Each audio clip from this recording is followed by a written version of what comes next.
special edition of Better Life Lessons. And on tonight, we're going to talk about health and fitness. Health and fitness. And those of you, if you're viewing, if you would like to ask us a question, hopefully, if you get the question in, we'll be able to answer it before the broadcast is over. Praise ye the Lord. Now, before we really get into this, we do have a special guest, but I kind of want to first share a few things with you that's really, really important. Now, from a spiritual standpoint, we all know that healing is one of God's promises. You know, by the stripes of Jesus, we're healed. It's one of God's promises to his people. But having good health is also one of God's promises. 3 John 2 clearly says, I wish above all things that thou mayest prosper and be in health, even as your soul prospers. So in essence, one way to look at that verse is really my perception about being in health is going to affect how healthy I am. So I prosper based on the prosperity of my mindset. So how I perceive health is going to affect how I'm going to live healthy or not. Because you can't go where your mind isn't. Proverbs 23:7 says, for as he thinketh in his heart, so is he. But then I also learned another promise, learned this many years ago, that there's a promise in Psalms 91:16 that says, with long life I will satisfy him and show him my salvation. Then according to Genesis 6:3, that long life is 120 years. Because the scripture says a man's day shall be 120 years. So now if I have a promise of 120 years, and that promise is to live it satisfied, and really satisfied means to live it good spiritually, mentally, but also physically. So to long life, he will satisfy me mentally, spiritually, of course, and physically. Then another promise we have is as we get older, Psalms 103 verse 5 says, thy youth is renewed like the eagles. So in essence, he's promised us to have long life and satisfy us. But then even as we get older, he said that he'll renew our youth like the eagles. Now, there are a bunch of promises I can go in throughout the scriptures, many biblical examples about having good health. But one of the reasons for this lesson on tonight, and the Lord really, he reopened my eyes about this about 7 years ago. I think about 2009 concerning his church. But what he told me before I would start saying this to the body of Christ, he says, got to start with you first. Amen. And then as he was ministering that to me, I started thinking about my own life. And especially at that time, 7 years ago, and I'll be a little bit transparent, the enemy was really messing with my head in some things. Because I was approaching my 13th year as a pastor, and the enemy was parking on my shoulder, saying, that's all your father pastored for. And he was messing with my head with that, you know. But then I started hearing at that time about other pastors getting sick, and some of my peers getting diseases and strokes and heart attacks and all of that. And at that time, I wasn't in the best shape myself. Amen. You know, many of you don't know it, but I was weighing my heaviest. My body fat was very, very high. I would get tired, but I was so used to what we call adrenaline, just used to just going. Be tired, but just used to going. But then there were periods I get at home, if it was not Sunday night, Mondays, I just fall out. You know, and that's not good. You know, I'll be transparent with this too. And we're going somewhere with all of this because the Lord told me years ago, before you preach it, before you talk about it, it's got to start with you first. And I'll be honest, I look in the mirror, and I won't say I didn't like what I saw, but I hated what I saw. And I know there are a lot of people who can really identify with that. You know, we can play stuff off, you know, but I just hated what I saw, you know. And really, I hated that no one's fault, but I allowed myself to get in that position. And I'll be transparent again. You know, I'm saying all this for a reason. There was a period I was wearing a men's girdle. Praise the Lord. Now, I ain't coming against it. I'm making a point. You know, because sometimes when I teach this, and some of you know me, you think I just be saying something. But there was a journey involved in this to get where we're at. You know, especially my three-piece suits, and many of you didn't know it. I'd wear a men's girdle to try to tuck. So I understand how some people feel. Now, I've never said that publicly, but I'm saying it for a reason. But what really did it was I didn't want to be, I'm not coming against anyone, but I didn't want to be one of those leaders who prayed for people to get healed, but yet my health wasn't that good. You know, because I've seen a lot of that.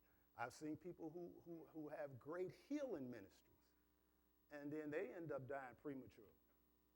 So I didn't want to be one of those leaders who would do that but didn't have good health. So in 2010, I started my journey of a life health change, not a diet. And later on, maybe we'll get into that, but a life health change.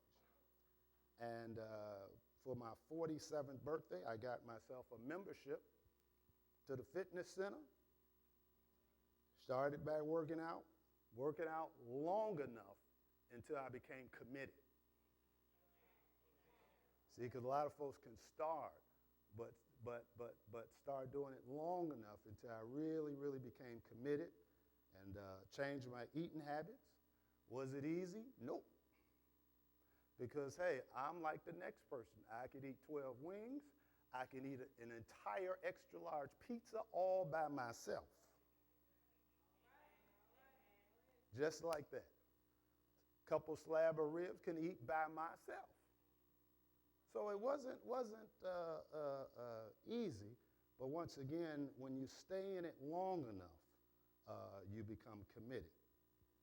But the thing was, my real motive and focus was really saving my life. You know, like I say, I'm seeing some of my peers and hearing about others in different cities and some of them younger than me and having these breakdowns and all this other stuff. But it was really about saving my life and so that I can be strong in the years to come to be an effective witness and to lead God's people. To this day, that is the real motivation.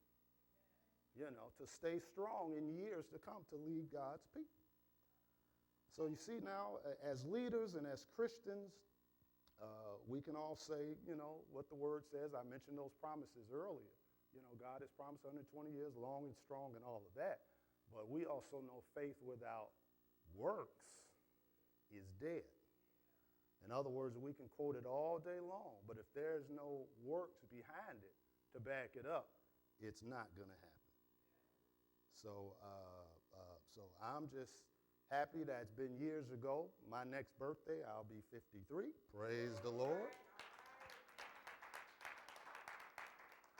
Best shape of my life. Lost 35 pounds of fat. Now, to somebody, that may seem like a lot. Now, that's why I purposely have this weight right there on the table. Now, I dare somebody to just try to pick it up right there. Just lift it up. Okay. That's exactly how much fat I lost. I'm gonna slide it down. If somebody else try to, that's the weight. That's the 30. Yeah. Exactly. See, so that alone should be motivation for some of us right there. Amen.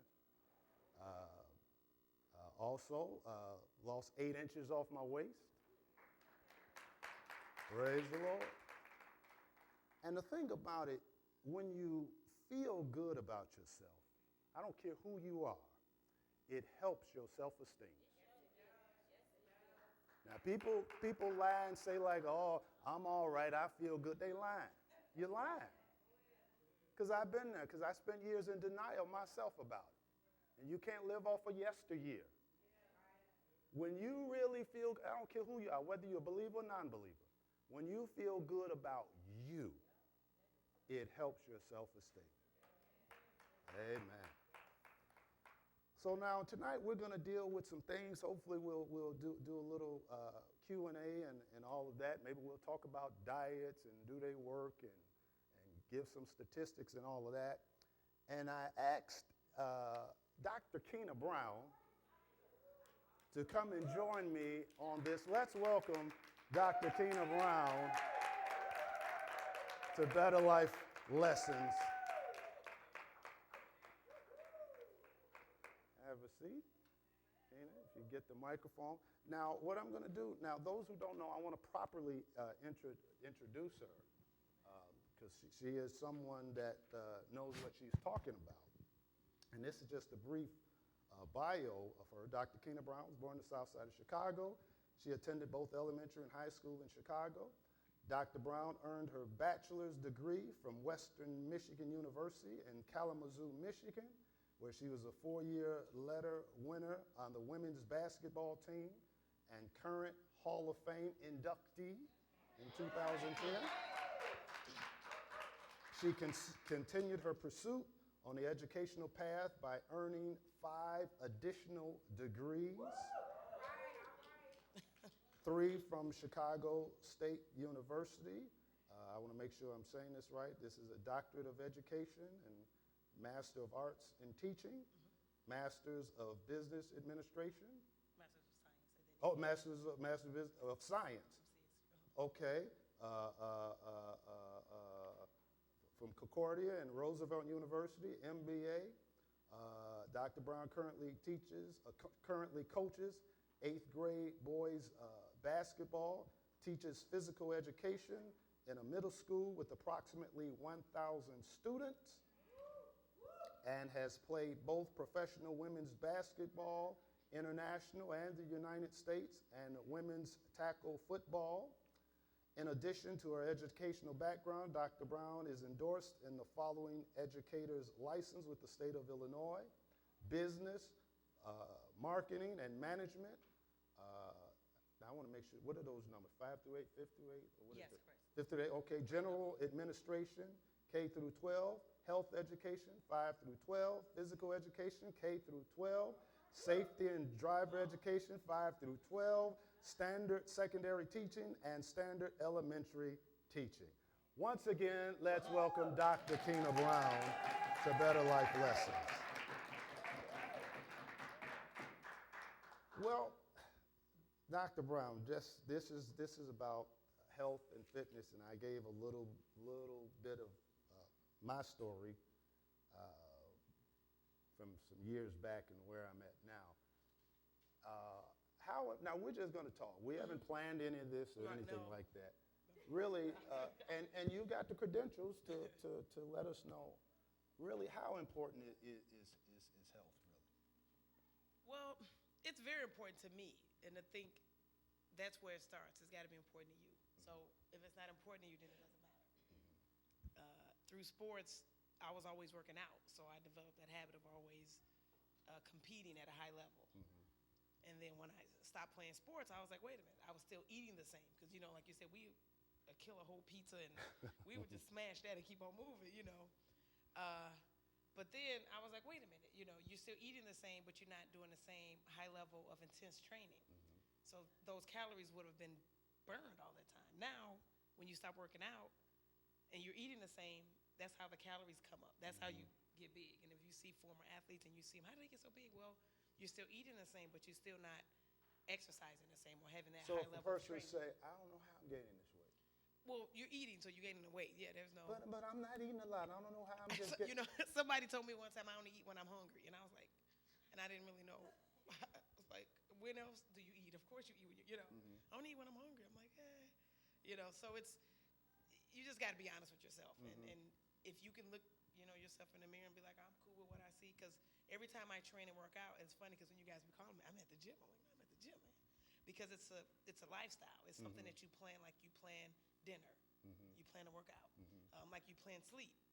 Oh, let's go out at 1 o'clock in the morning. No, I'm asleep. Oh, because you've planned to be asleep. So I plan to work out. Okay.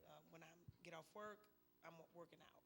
Oh, I have a group of friends that all we do is work out when we're doing this race, when we're doing this. So you plan it, and you pick friends who think like you think. Okay. So if I say, let's go work out, if you didn't like working out, you'd be like, I'm not going with you. I'm busy. But the people I hang out with like to work out too. Okay. So it's not a chore. It's not an inconvenience. It's okay. When is the next one? Let's go do it. But okay. now, what about people? Maybe they want you to put the mic closer. Sorry. What about the people who say, "Okay, I'm busy," and I know we're all busy, but I just don't have the time to exercise. I just don't have the time. Somebody once always told me, famous coach, you make time for what you feel is important. Okay. Period. So, I guess if it's really not important, you make time to eat. Okay. You make time for everything else, so you have to manage your time. And if it's important to you, it doesn't have to be a 3-hour workout. It doesn't have to be a 2-hour. It can be 15 minutes. It could be 20 minutes. It could be slight variations in your daily routines. So if you go to work, if you normally take an elevator up to the 4th floor, maybe take the stairs one day. Leave 10 minutes early from work, take the stairs. So it's not like you going to a gym or going somewhere and work out for an hour. You just made a slight variation. Okay, instead of elevator, took the stairs. How about this? You don't have to park really close to where you're going. Okay. Whether it's the mall, the grocery store, the movies, or whatever, park way in the back of the parking lot. Now take that extra walk. So even Something so just walking like that helps. Correct. Any little thing, just park far away. Do something like that. Walk. Get groceries. Carry it a lot. Maybe if it's heavy, walk from one end of the parking lot with it to the other end. Okay. Jugs of milk, water, that's perfect because you can balance a weight, one in each hand, walk them down there.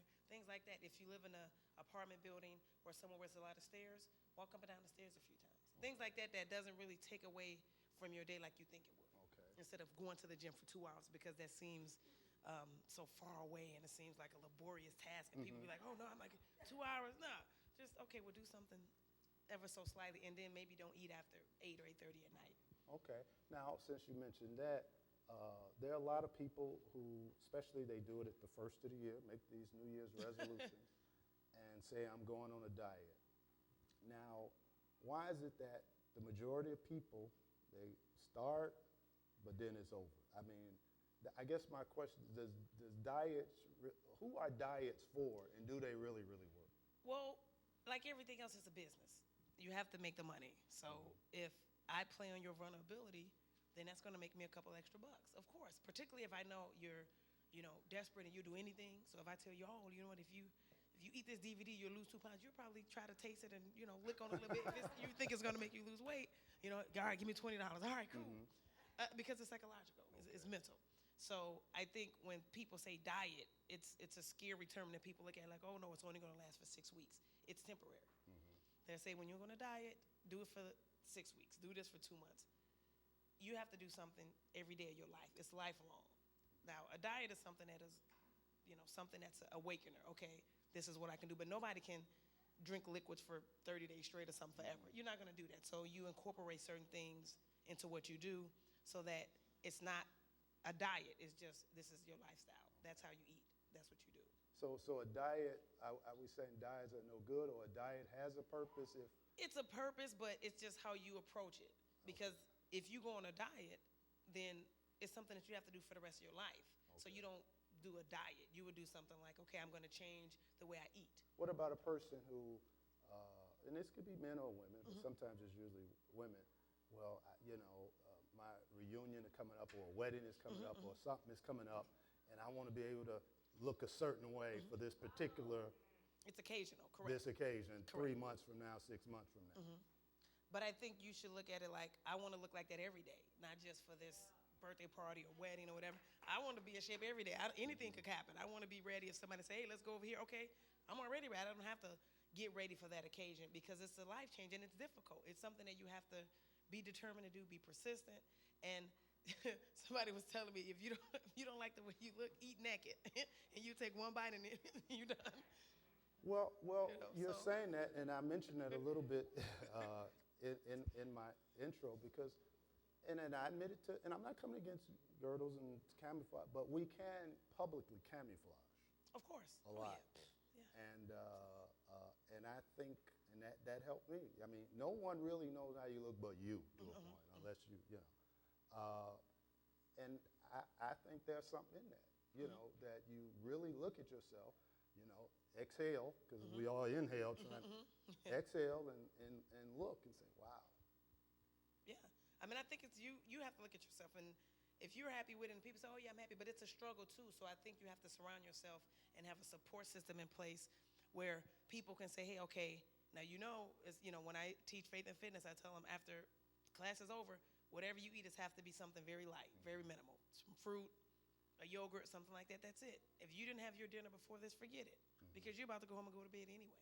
Unless you have a third shift job and you're about to be up for 6 to 8 hours, there's no sense of eating that chicken and potatoes and all that you were going to eat for dinner. It's too late. So Save it for breakfast. So what happens in those who do eat late like that? Eat a lot of food. Well, then what happens is those calories are storing there and you're just going to bed. You're not burning them. So why eat all that? You're not going to die in your sleep from starvation if you don't eat that.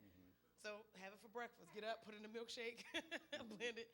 You load up on breakfast, you load up on lunch, and then you taper down throughout the day.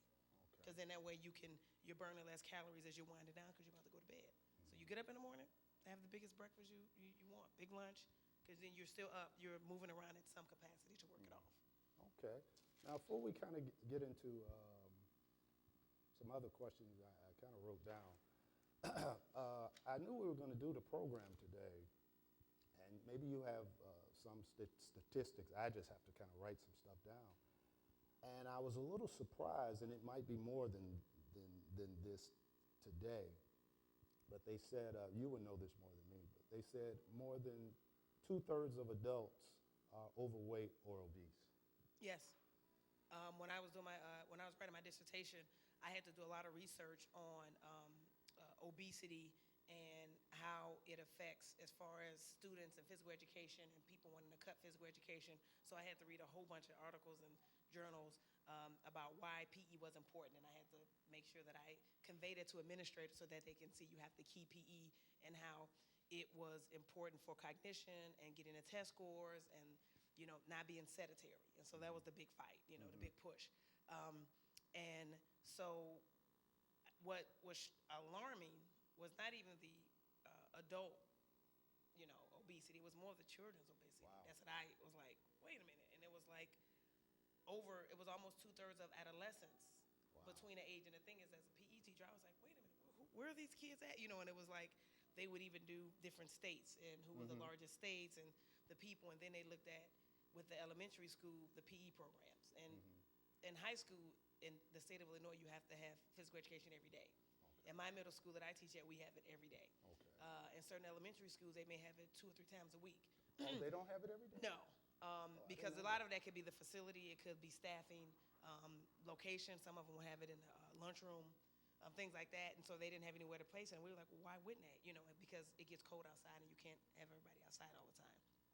And so that led to it, a lot of it. And then you get the hypertension, the diabetes, and the development of it at the early age. And they were trying to figure out. So you can be a diabetic young? Yes. Oh, absolutely. Wow. Absolutely. I have students in my class who have to go to the nurse before class and have to check in with the nurse every day. Absolutely. Yes. You can be a diabetic and be a child. Absolutely. Wow. It's not an adult thing. People think, oh, no.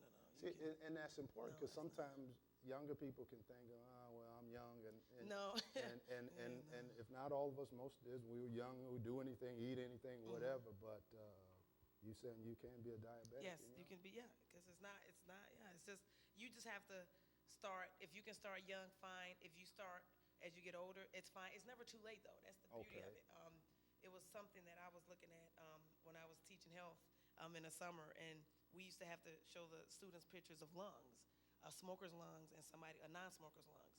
If you smoke, and then you know the lungs are black, and then we show them the picture. But then when you stop smoking, after a while, your lungs rejuvenate, and then they turn pink again. Wow. So it's never too late. It's like, Wow. oh, I mess up. No, you didn't mess up. It's not too late. You can change the way you eat anytime you want. You know, you can say, you know what, you have to be sick and tired of being sick and tired and make the change. Like, I love sweets. It's not easy. It's not like, oh, you can do, no. But I know, you know, somebody said it's called a 3-mile run. You eat the cake, you hit the track, you know, so you have to have the discipline to go to the gym or to work out. Okay. So, you know, it's difficult. You know, you see something, you smell something, and you're like, wow, you know, but then have the determination to say, okay, now I have to make sure I go to the gym. Or I have to make sure I work out. So those of us, we kind of call that cheat meals or something. So it's okay to do that, but a cheat meal is only for those who are disciplined. Correct, right. If you're not disciplined, it's not a cheat meal. If the wheels fall off the wagon, you just roll on down to the gym, you know, and then that'll make everything all right. Because at the end of the day, you know, I'm more like, I love chocolate. I love milk chocolate, you know, and the kids are always giving me chocolate because they give it to the teachers. Hey, Ms. Bright, and I'm like, oh, you know, you got it all on your desk, all these cookies and stuff that people's parents have made, and I had a whole, and I'm like, all right. So I'm trying to give it away to my players because they come in and, oh, Ms. Bright, okay, cool. And then I can always, because they'll eat anything, and I can always give to them. And so then it's like, okay, then there's a few left. I'm like, well, okay, then you eat one, and then and then before you know it, you've eaten, you know, and I'm like, I got to give this away. So then I'm like, I have to go to the gym. Yeah. So you just have to make sure you work out or find something that you like to do. It could be bike riding. It don't have to be, it could be swimming. It could be a low impact, high resistant workout. It doesn't have to be, you have to go somewhere and do 100 push-ups. So the key is whether it's bike riding or whatever, to burn the calories? Correct. Movement in some capacity. And if it's fun to you to go swimming, then go swimming because it's low impact on the joints and things like that. If you have issues, go swimming. That's good for that. If you like bike riding, what do they call those dance classes? I think some people Zumba. Zumba, okay. Yeah, or there's jazz dance, or there's different kind of dances you can do, aerobic capacity dancing, but then do something. Doing nothing is not an option. That's just, for me, it's just doing nothing is not an option. It's just, we learned that in sports. You can always do something, whether it's go outside and go for a walk around the block 5 or 6 times, then go back in the house. You can do something. Okay. You can do something. All right. Let's see. Well, we mentioned the diabetics. They said 1 out of every 4 deaths is related to heart disease, reason, diabetes, overweight, obesity, and poor diet. Poor diet and physical inactivity. So if we had to pick one of the other, diet or changing the way we eat or exercise, which one, if I know both is great, but Right, if you had to just pick one.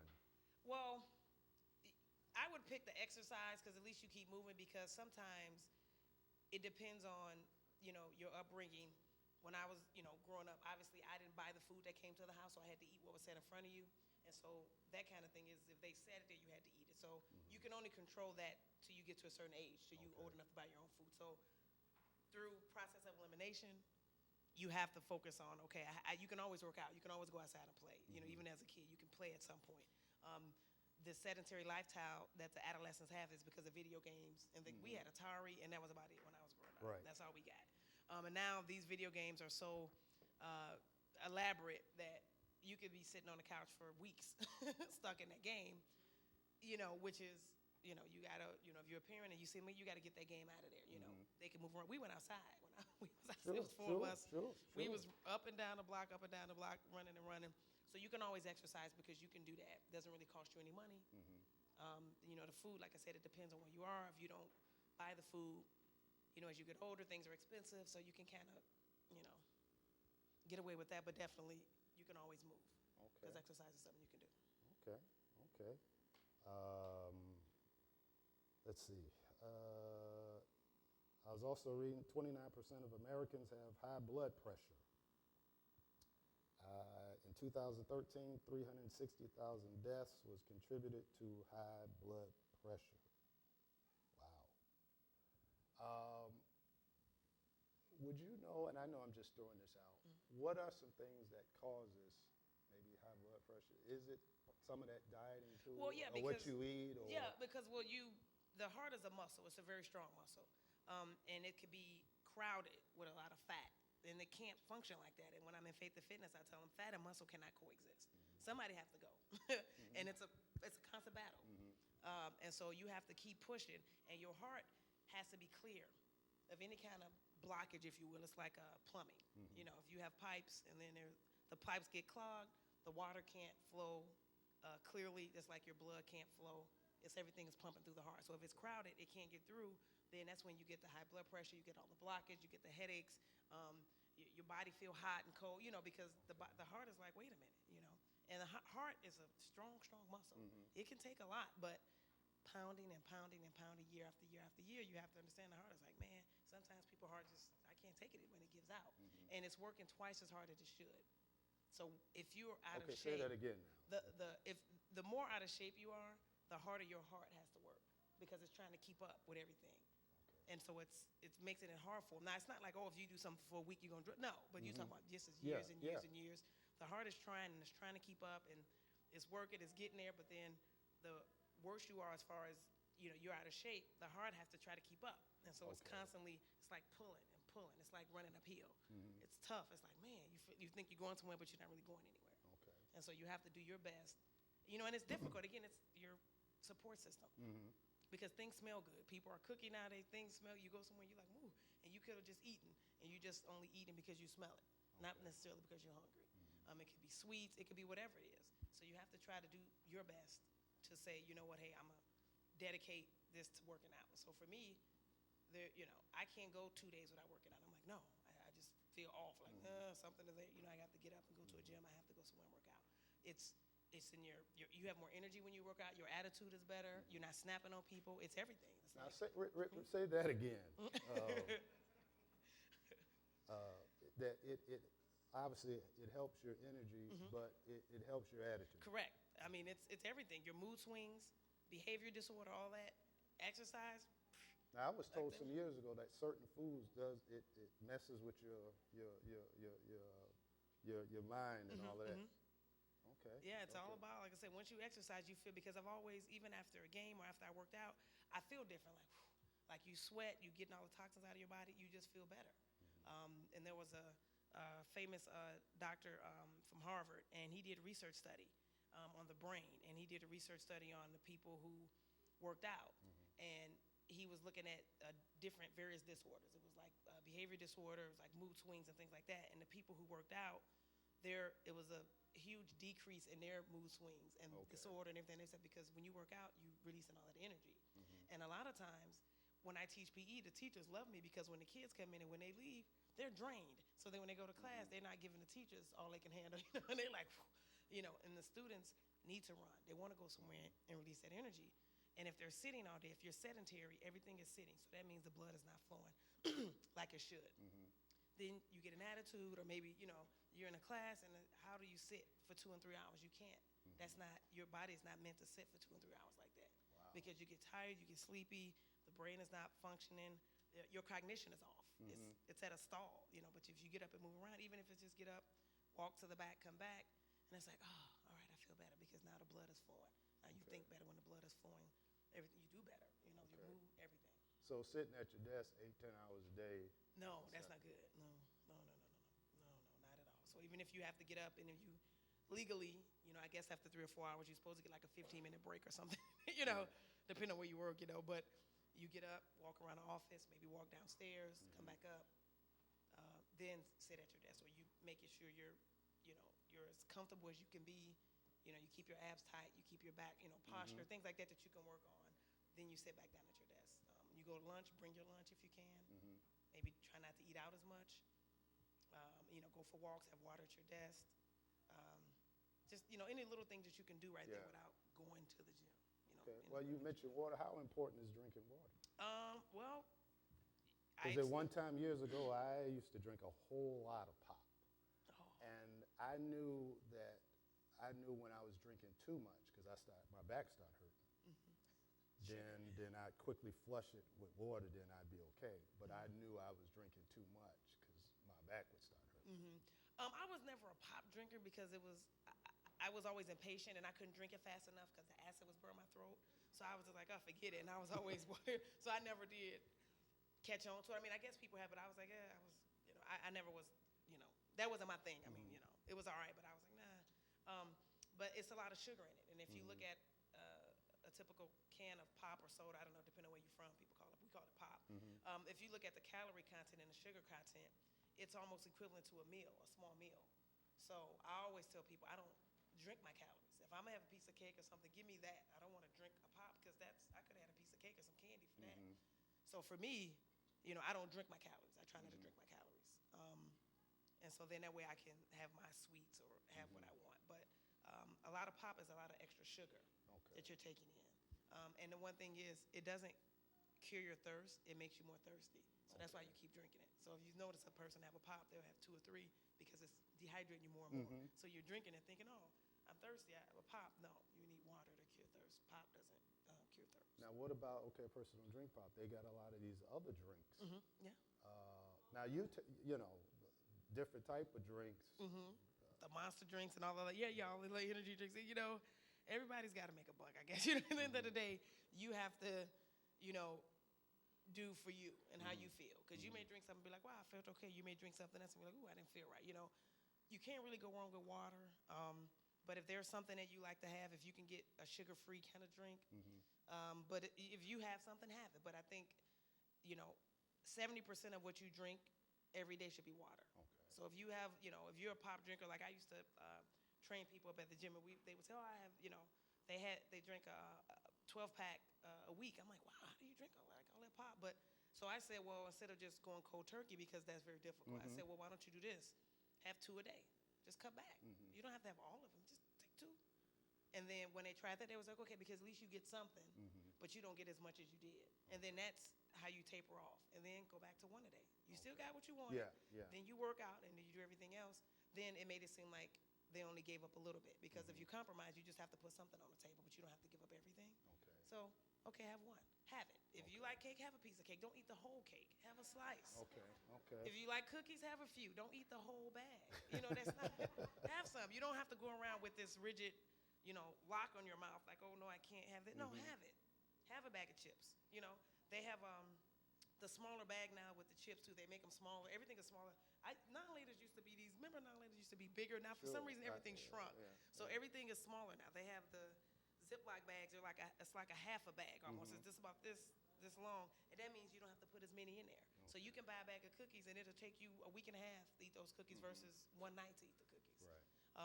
Chips, again, put them in a little Ziploc bag, and then you just eat off that. Now you still got what you wanted, but you just didn't eat the whole thing. That's what, because a slice of cake is not gonna get you overweight. That didn't do that. No. 2 cookies didn't do that. No. The cookies. So if a person say like, because I've heard this over the years, I just had a couple cookies and that's just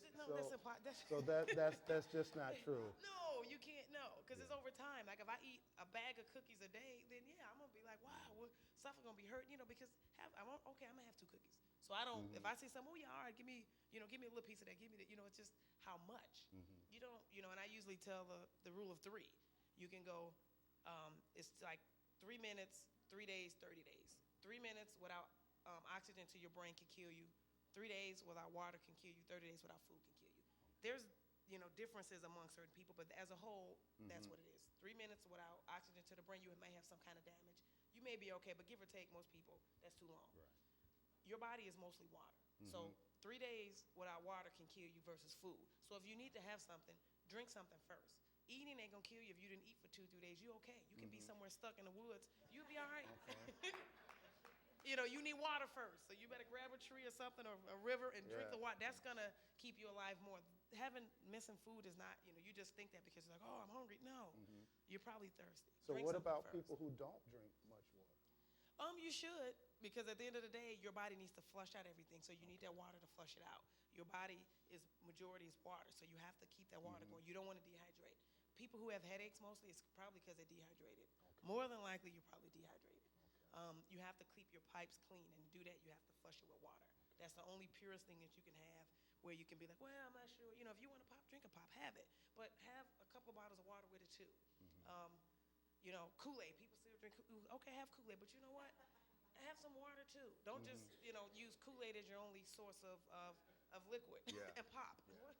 In a whole day, like, I couldn't imagine, like, you know, I have to have, you know. So if you want it, have what you have, but just in moderation. Don't deny yourself, because then if it's on sale, you use your rent money to buy, to buy pop. Like, it was on sale. I was like, really? Do that way? So have what you have it, but just have it in moderation. Just don't eat the whole thing. Just don't have it all. Just a little bit. That's true. Well, those of you who are just tuning in, this is a special edition of Better Life Lessons, and we're talking about health and fitness with Dr. Kina Brown. And those of you, if you'd like to ask a question, you can ask a question however you do it online, and hopefully before we go off, we'll be able to answer that question. Now, another thing I wanted to mention, we talk about water and drinks and all of that. Now maybe you can help me on this. I've heard two different stories on juices. You know, years ago growing up, they said, drink a lot of orange juice, it's all good for you, a lot of juice, this, that. Now you're hearing too much of that or too much that's got sugar, even if it's orange juice and 100%, that's not good. Because a lot of it, if you look at a lot of times people don't read the label when they go shopping. If you look at it, the sugar content is high. Now, I have an orange a day because I juice in the morning, so I have an orange a day, but it's a natural orange. Okay. So it's naturally sweet, is the natural sugars that's in it. I don't add any sugar. If you look at the packaging, if something says, you know, 25 grams of sugar, that's a lot. That's too much. Like, that's too many. That ain't like, no, I don't want that. Now, if you're going to have some orange juice, don't drink the whole thing. Again, have a small little, just enough, particularly people, you know, if you're trying to get your blood sugar up or something, you need something, have just a little. But again, nothing beats natural fruits and vegetables because it's naturally sweet. So if it's strawberries, blueberries, oranges, lemons, it's naturally sweet, have that. But just don't add any sugar in it. Like, years ago, people eat watermelon. Some people put sugar or salt on. I'm like, who does that? I was like, what is that? Yeah. It's good like it is. I'm like, you just, you know, I'm not the person to put a lot of, you know, I just eat it like it is. And it's naturally sweet, so. Now, I kind of brought that up, too, because where you have some people may say they don't eat a whole lot or whatever, but a lot of stuff that has sugar in it can sugar, well, we know it's not good for you, but can sugar cause you to gain weight or to get fat? Absolutely. In a heartbeat, yeah, because that's it. Yeah, sugar is calories. Yes, calories is fat. Yeah, absolutely. Sugar can do that. Absolutely. And it's too much of it. Some things are naturally sweet. You're going to have sugar in some things, but that's how you counteract it with some kind of exercise. You have to have some kind of exercise. It doesn't have to be rigorous. It doesn't have to be a 2-hour training session, you know, with Jillian Michaels. You know, it doesn't have to be that intense, but it could be something, whether it's extra walking, if it's you park far away in the parking lot. Don't take the elevator. If you work, say, 4 or 5, you know, stories up or less, then use the stairs. Take your time, even if you got to go up one flight, rest a little bit, leave early for work or whatever, go up the next flight, wait a little bit, you know, take your time. You don't have to run up the stairs, but just take your time, something like that. People who are in the field where you work and you're on your feet every day, I would wear some comfortable shoes if you're doing a lot of walking. Definitely drink a lot of water because you're moving around a lot, so that's kind of like exercise too if you're in the field where you got to move around a lot. As you know, my father was a mail carrier, so he was walking every day, so he drank water, so it kept you in shape because he was always moving and he always had comfortable shoes. I always remember that he always had, you know, comfortable shoes. So yeah, you just have to exercise some point. You have to do a little something. So when you do work out, it's not a shock to your system because sometimes your body can be like, whoa, what is this? You know, shock you like, I'm not doing it, you know, and it scare you too, and it can shock you, and you might not do it again. Okay. Are you ever too old to exercise? No, never. Period. There was a lady who ran the New York Marathon, and she started running when she was in her 50s. She was a retired PE teacher from California, and she would fly to New York and run a New York Marathon. And she did it until she was like 80-something. Wow. And she only started running in her 50s. She started in her 50s, so she wasn't, you know, and that's something that she did. There was also another lady who tried CrossFit training, and she did this. She said she gained weight after her husband died, and she started working out. She was like 70-something, and she started working out, and she went to a CrossFit in upper New York State, and she lost weight, and she was 77 years old. And she was Wow. like, no, I just started working. I didn't have anything to do. So I went to a CrossFit gym and started working out. Absolutely, you're never too old. Never, never, never, never, never. Never. All right. Well, what we'll do, we've got about 12 minutes or so. You mind taking some questions? No, We'll take some questions kind of on what we covered and maybe something that we did not cover. And as I stated earlier, you know, we're not telling everybody to just go out and try to be Miss America, Mr. Universe, and all of that. But this is really about being healthy. And I feel just as strong as I do about this as I do about the mandate of faith.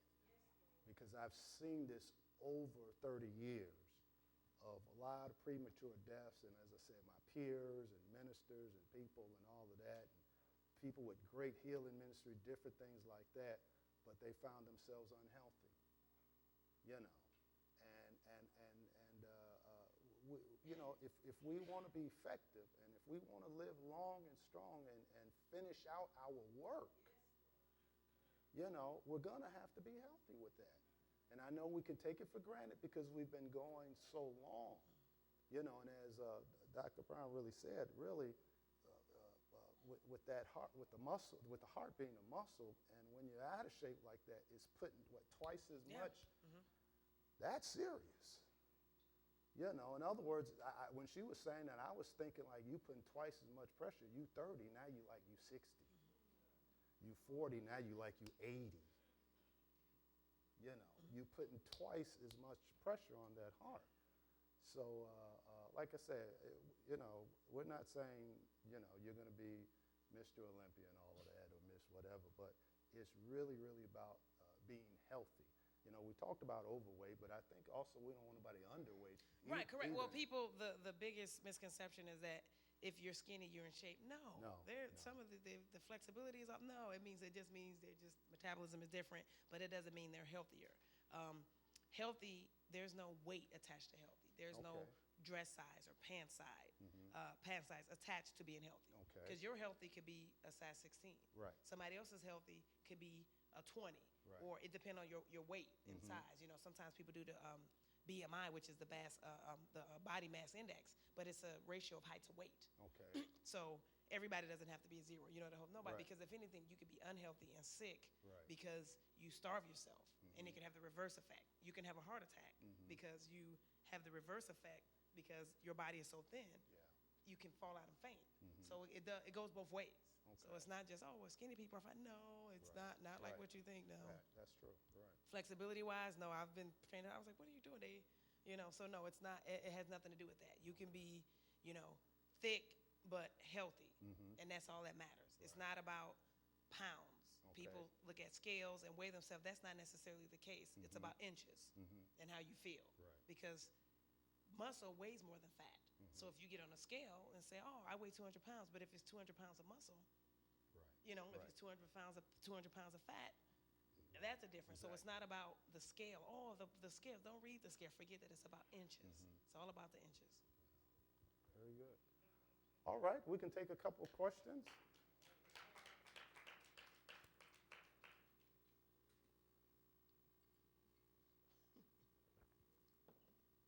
I knew this would be a very popular subject.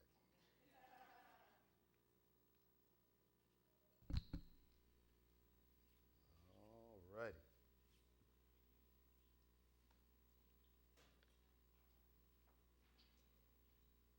So I have 2 questions, Keena.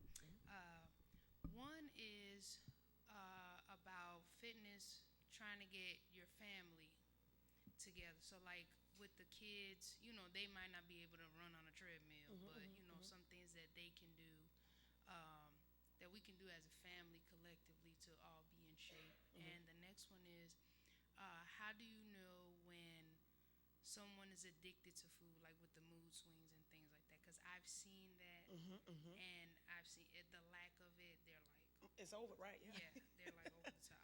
Yeah. So what do you do with those? Or are there any suggestions that you have to kind of maybe swap out what they're used to eating, like chips or things like that, and I understand like the lunches in schools and different things like that. So, any tips on that? Yes, to answer your first question, the things that you can do as a family is you can get everybody out of the house. You can say, hey, okay, we're going to do this today, and you can put your gym shoes on and your sweatpants, and you can just go on family walks together. So you take the phones and whatever, you put that stuff up, and only the adults have the phone. You get outside, and then you just go walk, go to the park, down the block, anywhere. Just leave the house for an hour, and don't come back for an hour until everybody, and make sure everybody is on their feet for that entire hour. It could be anything family related. Just walk, do whatever. As far as the food as an addiction, yes, that is just almost the same as drugs. Like, it's not, if you don't get it, people go off, snapping at you, yelling, where's my cereal, where's my whatever it is, it's fighting in some places. Yeah, you people. I'm killing you for the Yeah. Captain Crunch. Or, certain foods that people like to eat in the household, they come home and somebody ate, it's gone, wait, who ate this? And then you in the house fighting over. The thing is, you have to, first just, you got to relax a little bit because, yeah, people are going to be grouchy if they don't have their whatever it is. So whoever, hopefully, I don't know if that person is a person who's buying the groceries or whoever's getting the groceries, you can do little things to swap certain things out where most of the time you wouldn't tell the difference. And I would tell people a lot, like mayonnaise, I don't really do mayonnaise. So you can do hummus, you can do avocado, you can do a lot of spreads that if people really, eat something, like, oh, you're not going to miss mayonnaise like that. If it's in tuna fish and things like that, you're not going to miss it. So you can make different swaps like that. Take away butter, do olive oil, things like that. Canola oil, there's another vegan kind of butter that they have at Whole Foods. Again, you can swap it out. Nobody knows the difference. You should not have any salt in your house. You shouldn't add any salt to anything. You can season things with cilantro is one of my favorites. Cilantro, if you're into heat, you can do jalapenos, things like that. You don't have to put salt on everything. People know, I need salt. No, you don't really need salt. You can cook a great meal with 0 salt and be just fine. So again, you can do little things like that. Slowly weed people off of it. So you're right, if people have to have it, or give them 2 or 3. Okay, just here, take a couple. You compromise because everything is compromised. You leave something on the table, you don't get what you want, but then you give up a little something. Here, okay, here go a couple. And if you wave a couple, they'll just take that little bit while you throwing the other ones out. So you can do little things. Be resourceful. You can be resourceful by being respectful at the same time. But yeah, just kind of weed stuff. Oh, you know what? They didn't have any more after so I was there. They ran out. Something like that. It was all gone. I only got a couple left. And then that weed them off of it, little things like that. Thank you for the information, Dr. Brown. This is very intriguing. A couple questions. First one is, they say breakfast is the most important meal of the day and everything like that. Mm-hmm. And so, and I enjoy breakfast foods. So my first question is, if I eat a big breakfast and kind of taper off towards the rest of the day, will that help as far as using energy and managing weight? Will that help in weight management or even losing weight if I were doing that in conjunction with a fitness program? Mm-hmm. Eating a big breakfast with maybe carbs and proteins and all like that, and tapering off smaller and smaller meals as the day goes on, or is it just best to do it even throughout? Second question is, I like cereal. If I come home late, like a night like tonight, I might come home late and I just want to eat a bowl of cereal before I go to bed. I know it's not the best thing, but tell me why it's not good so I can further reinforce that and try to stop myself from doing that. Okay. Yes, breakfast is the most important meal of the day. As soon as you begin to eat something, that's when your metabolism starts. So if you're eating your first meal at 1 o'clock, then your metabolism doesn't start till 1 o'clock. It doesn't. It's like, well, okay, fine. I'm going to sit right here until you put something in me. Starving yourself doesn't mean you're going to lose weight. It does nothing. If anything, your body will go into defense mode and hold on to the fat because it's afraid that you're not going to eat anymore. So I'm going to hold on to whatever little fat you have because you may not feed me for a couple days. So eat. The thing is, when you lose weight, you want to eat more, but you just eat smaller meals. You can have 5 or 6 meals a day and be fine. But breakfast, yes. As soon as you eat something, that's when your metabolism starts right then and there that second. Then you taper off at the end. So there's no reason for you to eat a 4-course meal at 10 o'clock at night. It's not necessary unless you have a 3rd shift job. So that's kind of like your lunch because you're going to be up for 4 or 5 hours. Then that's different. But otherwise, you're going to bed. So it has to be something light. Even if it's, Kellogg's or some cereal or something, have some cereal. But depending on, this is the kicker. The perception, right? The reality. How big is your cereal bowl is my question. Right, because remember, a cereal bowl can be a mixing bowl. to somebody. I remember those little this sure. no cereal bowls is the big bowl that you use, the whole box of cereal. So that's the question. Not that I'm going to have some cereal. It's how big is your cereal bowl? Who knows? Only you know. In the comfort and privacy of your own home. Who knows? And then the milk. Is it whole milk or is it 1% skim milk? Okay, there you go. And that's another thing. Whole milk is for babies, not for adults. Whole milk you don't need. The fat content is too high for an adult to digest. It's for babies. It's not necessary.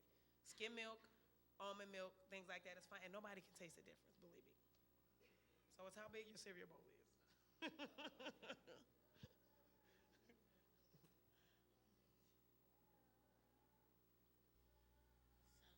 also have two questions. I wanted to know, can you explain, because I read a lot about cardio versus strength training, and I know some people prefer cardio and some people don't. Some people feel like the best way to lose fat is to just build more muscle.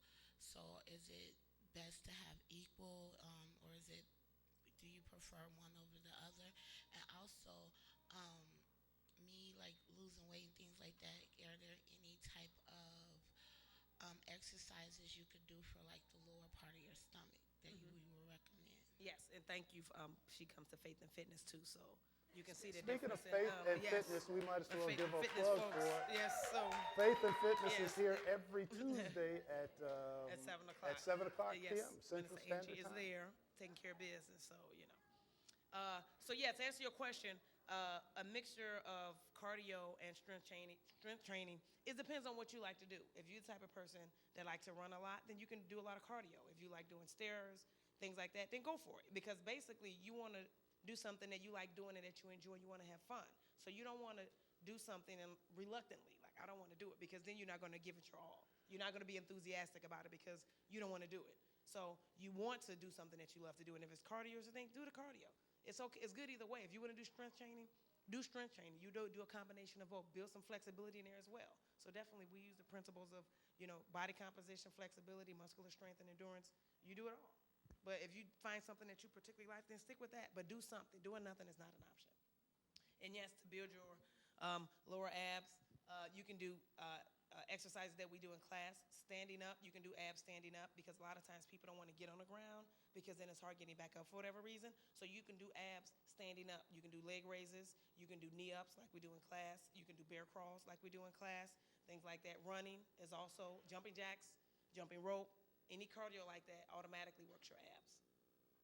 But yes, Faith and Fitness there. We miss you, Felicia. We ain't seen you. Hey, praise the Lord. I wanted to kind of piggyback off of Chidi's question. So say, for example, you eat your 3 meals a day and 2 snacks and you're doing good today. How important is sleep? Very important. So, because say, for example, if you're a person that only sleeps 4 or 5 hours and you have the energy that you need to go through the day, but you only, like your body only rests for that 4 or 5 hours instead of the 7, 8 hours that's recommended. So can you talk about how important sleep is on Sleep is mandatory. Sleep deprivation could be equated to somebody who is drunk. They did a research study, and they took a person who hadn't had any sleep for 24 hours and put them behind a wheel, a simulated wheel, like driving, and then somebody who was drunk. And the person who has sleep deprivation did worse than the person that was drunk. Because you're tired, and your reflexes are off. Your ability to make critical decisions where you have to stop, fast, or turn, it's off completely. It's worse. You might as well you have a better chance of being drunk and driving than sleep deprivation. It's worse. You have to have sleep. Even if one day you say, you sleep 4 hours, 3 hours, that will catch up with you after a while. And you may just be walking or doing something that's be like, and you be so tired you could just fall out. You have to make time for sleep like you make time for everything else. Now, if you're doing something, particularly if you're studying or if you're in school, things like that, I've done it where I've done all-nighters.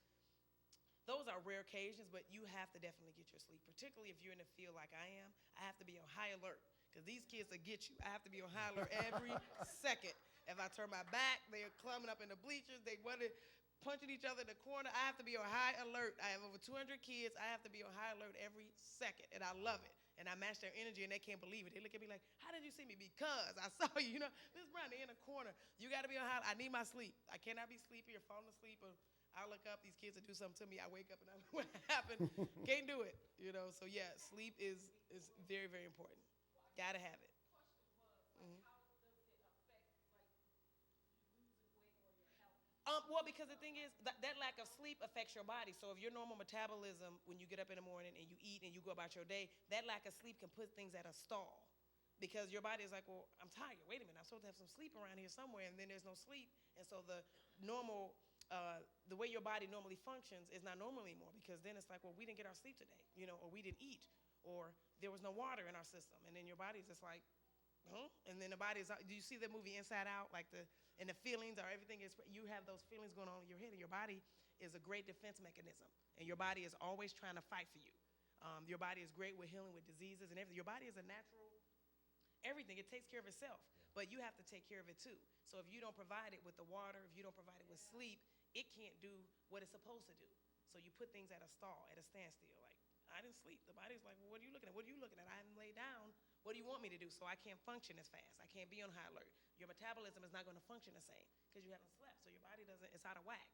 So everything is not going to go as it should. All right. So yeah, go to bed. We'll take a couple more questions, and we're going to have to sign off. I just have one question. Herbalife. I know you heard of it. Mhm. How is it? Is it a good deal or a bad deal? Well, again, it's just people have to do what they got to do. People, so I don't come again. If somebody's selling something, you got to do what you got to do for you. I don't know your finances. I don't know how. My thing is, you can pretty much take care of things on your own if you can. You have water in the house. You have the ability to exercise. You don't have to eat everything you see. You have a big breakfast, nice lunch, and then you taper off during the evening, and then you should be fine. Beans are high in protein. Everybody can get a bag of beans is 59 cents. You can make you some beans and eat off of it. So it's not about, a lot of times people say it's finances. No, you can get, garlic is two for $1. You get you some beans and some cilantro or something, cut it up in there. Maybe if you want some hot peppers, throw it in there. You cool. You can eat off that. You have the protein you need. It's healthy. What? But it may not be what you want. No, well, oh well. But you can eat off of it. So What about financially, cornbread with the beans? yeah, we'll throw in some cornbread. You want some cornbread, make you some cornbread. Put some buttermilk in there. Just don't put no butter on it. You don't need butter on it. You can put some honey on it. You want to sweeten, have some cornbread. That's old school. You eat off that, it'll be good. And that's fine. So it's a matter of, you don't want to throw a lot of money at certain things if you don't have it.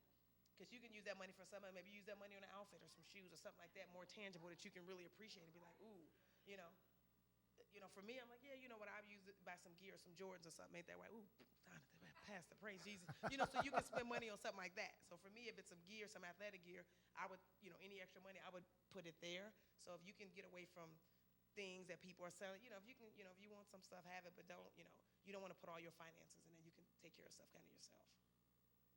Is some of that sometimes be because we want something like a quick Absolutely. fix Yeah, if I sometimes? tell you if you eat this, you'll lose 5 pounds, you'll start licking on it and sniffing it and say, oh, maybe it tastes okay. I may try it. Let me buy, because it's playing on your vulnerability. And if I know you're vulnerable and I know you have, weight issues, well, I can sell you anything. Right.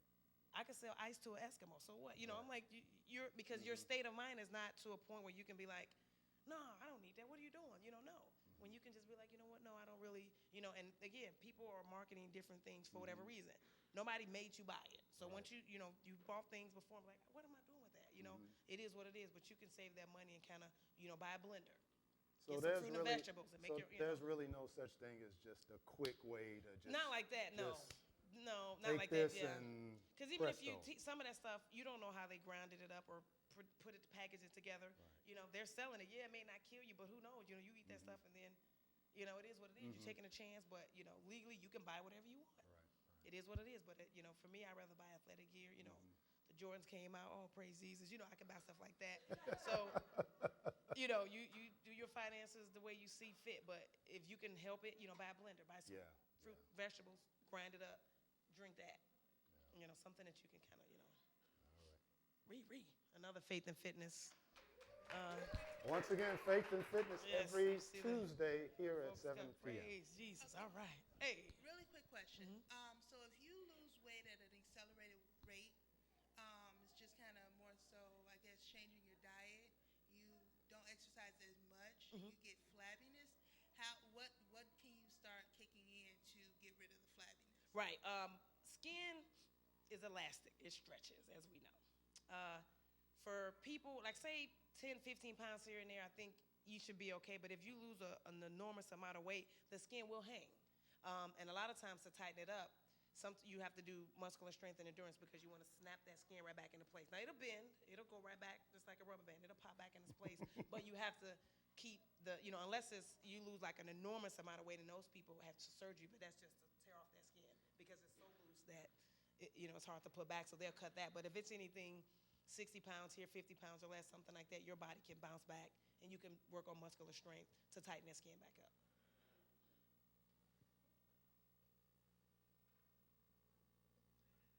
Call my name, I'm a face. That's right, Sister Rose.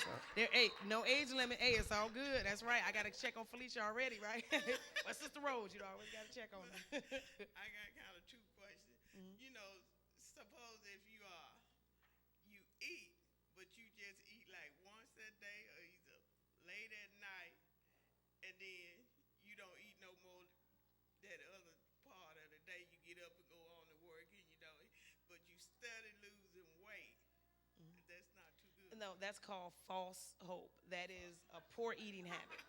Yeah, it's just that. Could have been whatever. No, because it's not healthy.